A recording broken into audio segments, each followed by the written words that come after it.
So today I'm working on trying to get the fuel line squared away in this XK120 and get them all formed and hopefully find some clips for it so I can clip that rear one to the frame. But what I was wanting to do is mention, as you can see, I've got, these kind of curving arches and stuff. As long as they're like on a pretty long draw like that, it's not that big of a deal to form them by by hand without any specific tools. But there's some sharper bends that's going to be involved, and in your case, when you go to run the fuel lines, the brake lines, stuff like that, you probably want to going to invest into this. Is just a cheap pipe bender. Mine's at another shop, so I had to stop and pick this one up on the way in, and it was like $8, at O'Reilly's.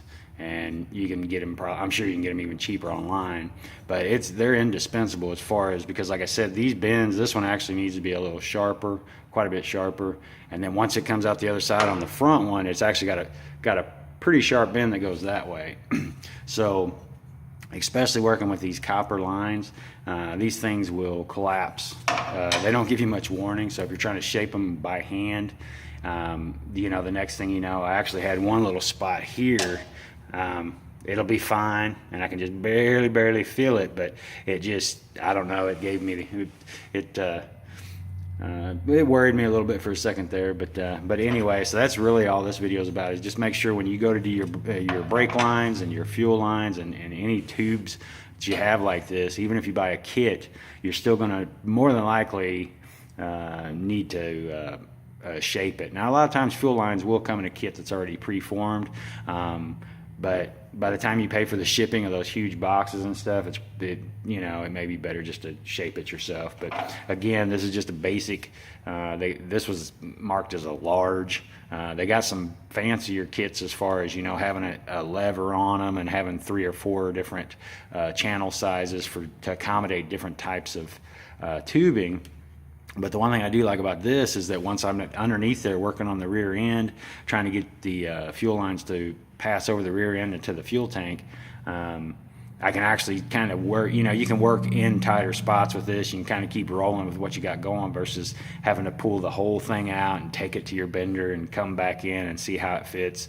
Not that not that you won't benefit from having both tools, and the other ones aren't that expensive either, as far as as long as you don't get no high dollar branded one or something like that. The fancier tube benders are not all that expensive, but this one here, like I said, is real good for getting into tight spots and just getting these lines formed the way that you need them to be, and you want them to look good, of course, and then also you don't want them to collapse, because then this is a kit we actually bought so that we wouldn't have to make all the attachments and stuff, but it still needs to be bent. Like this one here, this line here is actually the front line. It's going to run down the outside frame rail, so all I've got to do is just mount it. But these two here, I got to finish shaping them before I can do that. So, but anyway, that's just a real quick tip as far as make sure you can get so far with forming them by hand.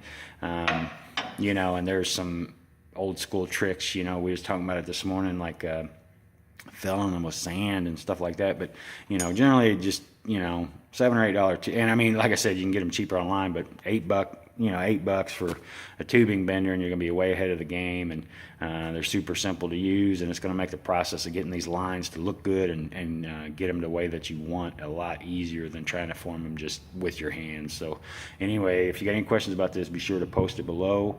If you got any suggestions for future videos, or if you have any questions about a project you're currently working on, feel free to also drop that in the comments below, and I'd be happy to help you out. That's it for now, guys. I'm going to finish running these fuel lines, and probably call it a weekend. It's Saturday today, and I'll probably take tomorrow off. I've got a lot of stuff to do around here Monday, so I'll probably take tomorrow off and do some laundry or whatever. But all right, guys, enjoy your weekend, and I'll talk to you soon.